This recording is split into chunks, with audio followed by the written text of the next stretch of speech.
Hello guys. So market में एक नया इन्वेस्टमेंट ऑप्शंस आया है which is मिराया asset small cap fund. Basically it is the mutual fund जो कि अभी होगा, बट ये अभी एज ए एनएफओ लॉन्च हो रहा है। एनएफओ का मतलब होता है न्यू फंड ऑफर। तो कोई भी म्यूचुअल फंड जब ऑफर होता है, तो जैसे कि आपको शेयर जब किसी मार्केट में नया जब स्टॉक लॉन्च होता है तो उससे पहले आईपीओ आता है। तो आईपीओ मतलब इनिशियल पब्लिक ऑफर। तो उसमें लेट्स से जैसे ब्लिंक जोमेटो का आया था, राइट। उससे पहले पेटीएम का आया था। इस तरह से बहुत सारे कंपनीज के आते रहते हैं। तो उसमें जो इन्वेस्ट करते हैं उसको काफ़ी गेन भी मिलता है बाद में, और समटाइम्स लॉस भी होता है। डिपेंड्स कि मतलब उसका क्या फ्यूचर है और पब्लिक उसको किस तरह से लेती है। तो म्यूचुअल फंड के केस में जो आईपीओ तो नहीं होता, लेकिन एनएफओ होता है। तो न्यू फंड ऑफर होता है। तो मिराया जो कि काफ़ी well establish mutual fund AMC है, तो उनका एक स्मॉल कैप फंड है जो कि आज 10th जनवरी 2025 को लॉन्च हो रहा है, और इसकी क्लोजिंग डेट है 24 जनवरी 2025। ठीक है।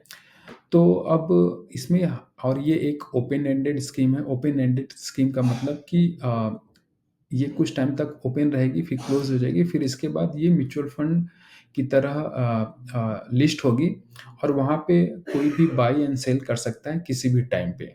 तो ये इसमें एग्जिट हम किसी भी टाइम पे कर सकते हैं, और ये स्मॉल कैप स्टॉक्स में इन्वेस्ट करता है। ठीक है। तो अगर हम और स्मॉल कैप्स के बारे में हम देखना चाहते हैं कि क्या मिराया एसेट स्मॉल कैप फंड के एनएफओ में हमें इन्वेस्ट करना चाहिए, तो हम इसकी हिस्ट्री देख लेते हैं। नॉर्मली मैं बता देता हूँ कि 10 रुपीज़ का एक यूनिट अलॉट होता है एज ए एनएफओ। तो अगर हम एनएफओ में इन्वेस्ट करते हैं तो 1-2 साल में हमारे क्या इन्वेस्टमेंट जो वैल्यू हो वो क्या बनेगी।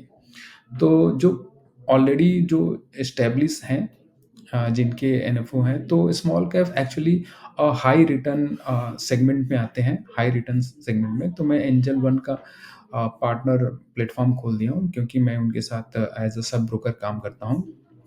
तो आप देख रहे हो कि Nippon India small cap fund का जो 3 इयर्स का रिटर्न है वो करीबन 33 है, 2 इयर्स का 23% है, और 1 ईयर का 21% है। उसी तरह क्वांट का भी आप देख रहे हो काफ़ी डिसेंट है।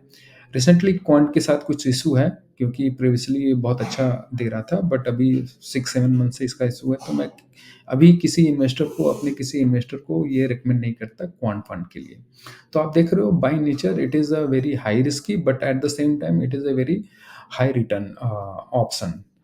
तो अब इसका हम लेट्स से कि हम निपॉन का ही हम अगर ओपन करते हैं, ठीक है, जो कि करीबन बहुत 2021 टू 2010 में ये लॉन्च हुआ था। आप देख रहे हो ना, इसकी जो एनएवी है, यहाँ पे आप स्क्रीन पे देखेंगे, इसकी जो एनएवी उस समय थी 10 रुपीज़ थी। तो 10 रुपीज़ का ही इनिशियल होता है, फिर लेकिन after a couple of years आप देख रहे हो कि 1-2-3 साल के अंदर वैसा कोई रिटर्न नहीं दिया। लेकिन 2014 में वो आप देख रहे हो कि फिर उसके बाद काफ़ी अच्छे से ग्रो किया, एंड वो अभी के जो प्राइस में है वो 176 है, यानी कि वो 176 रुपीज़ पे अब आ गया है। तो आप खुद ही अंदाज़ा लगा सकते हो कि ये कितने टाइम्स ज़्यादा इसकी वैल्यू बढ़ गई है।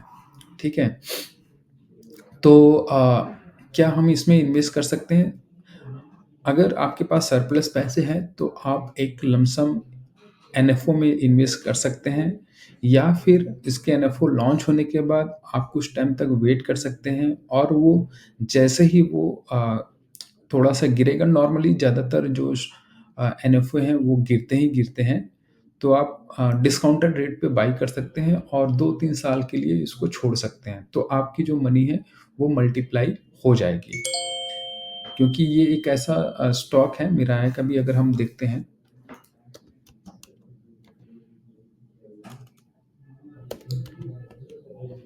कि अगर हम स्टॉक्स के देखते हैं, तो लेट्स से हम पकड़ लेते हैं मिड कैप। ठीक है। तो मिड कैप का जो उन्होंने एनएफओ लॉन्च किया था 2019 में किया था, ठीक है? और उसके बाद ये 1 साल बाद ये डिक्लाइन भी किया था ₹7, लेकिन उसके बाद ये फिर कभी पीछे मुड़ के नहीं देखा और ये अराउंड इसका टॉप जो बना था वो ₹37 के आस-पास बना था और ये 30 पे। आप देख रहे हो कि ये करीबन 20 से 25 अ, तक करीबन 5 इयर्स के अंदर-अंदर इसने ये करीबन आप 3 टाइम्स 4 टाइम्स ज़्यादा रिटर्न दिया है। ठीक है? तो हम वापस उसी पे चले जाते हैं। तो जनरली आप कोई भी स्मॉल कैप का इनफैक्ट आप क्वांट फंड का भी हम देख लेते हैं। इसका आप ₹15 के आस-पास था, ₹10 था लेकिन प्रीमियम पे इसकी लिस्ट हुई थी। तो इसने डीग्रोथ तो नहीं देखा, ग्रो ही देखा।